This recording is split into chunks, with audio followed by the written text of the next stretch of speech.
2025 সালে পাক ভারত যুদ্ধে বড় চমক দেখিয়েছিল পাকিস্তান।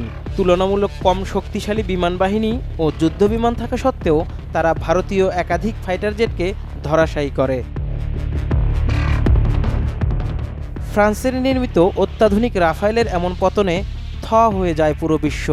পাকিস্তানের কাছে এমন নাস্তানাবুদ হওয়ায় সামরিক বিশ্বে নাক কাটা যায় ভারতের। আর ভারতের এই কাটা ঘায়ে সবথেকে বেশি নুনের ছিটা দেন Donald Trump. India, Pakistan, that was going, and in fact, planes were being shot out of there.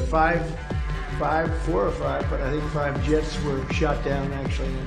প্রথমে তিনি বলেন 4 থেকে 5টি যুদ্ধবিমান ভূপাতিত হয়েছে, কিন্তু সেখানেই থামেননি তিনি। কিছুদিন পর সেই সংখ্যায় বেড়ে দাঁড়ায় 7-এ, আর সর্বশেষ বক্তব্যে ট্রাম্প দাবি করেন পাকিস্তান ভারতের 11টি বিমান ভূপাতিত করেছিল। 11 jets were shot down. Very expensive jets. কিন্তু সময়ের চাকা ঘুরেছে। ভারতকে নিয়ে হাসি ঠাট্টা করা ট্রাম্প এবার নিজেই পড়েছেন সেই লজ্জায়। They don't know what's happening. Their navy's gone, their air force is gone, their anti-aircraft is all gone, it's all gone. ইরানের আকাশ প্রতিরক্ষা ব্যবস্থা বলে আর কিছু নেই। তাদের বিমান বাহিনী সম্পূর্ণভাবে ধ্বংস করে দেওয়া হয়েছে। যুক্তরাষ্ট্রের কাছে ইরানের আকাশ পুরোই উন্মুক্ত।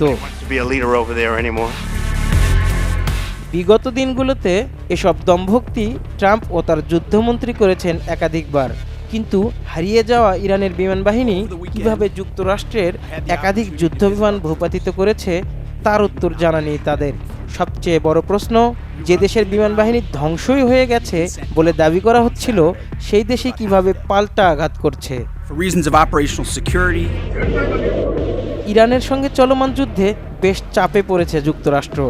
ইরানের দাবি, এখন পর্যন্ত তারা ভূপাতিত করেছে একাধিক মার্কিন সামরিক উড়োজাহাজ আর ধ্বংস করেছে 160টিরও বেশি ড্রোন।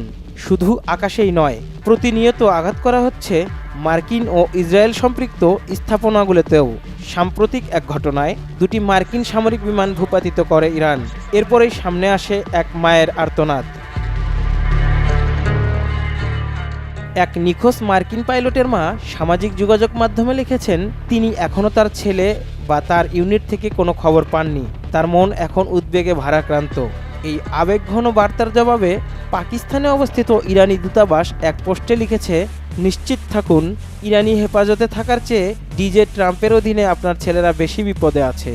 এই মন্তব্যে আরও বলা হয়, যদি সেই পাইলট বন্দী হয় তাহলে ইরানি তাদের সম্মান ও মর্যাদা দিয়ে রাখবে। মার্চে এক ব্রিফিংয়ে হেক্সেট বলেছিলেন, কোনো স্থল সেনা পাঠানো ছাড়াই আমরা আকাশ ও জলপথের নিয়ন্ত্রণ নিয়েছি, কিন্তু যুদ্ধের 1 মাস পর দেখা যাচ্ছে গুরুত্বপূর্ণ জলপথটি এখনও নিয়ন্ত্রণের বাইরে। এমনকি ইরানের আকাশসীমা নিয়ন্ত্রণ এবং তাদের ক্ষেপণাস্ত্র উৎক্ষেপণ কর্মসূচি ধ্বংসের যে ঢাকঢোল পেটানো হয়েছিল, বাস্তবে তার ছিটে ফোঁটাও দেখা যাচ্ছে না। আর ইরানের কাছে এমন নাস্তানাবুদ হওয়ায় যুক্তরাষ্ট্রের গর্বের যুদ্ধবিমান ও বাড়িয়ে বলা সামরিক দাবি নিয়ে হাসি ঠাট্টা চলছে বিশ্বজুড়ে। আর ট্রাম্পের এমন অবস্থায় হয়তো মুখ লুকিয়ে হাসছেন মোদিও। হোসাইন আশু, চ্যানেল 24।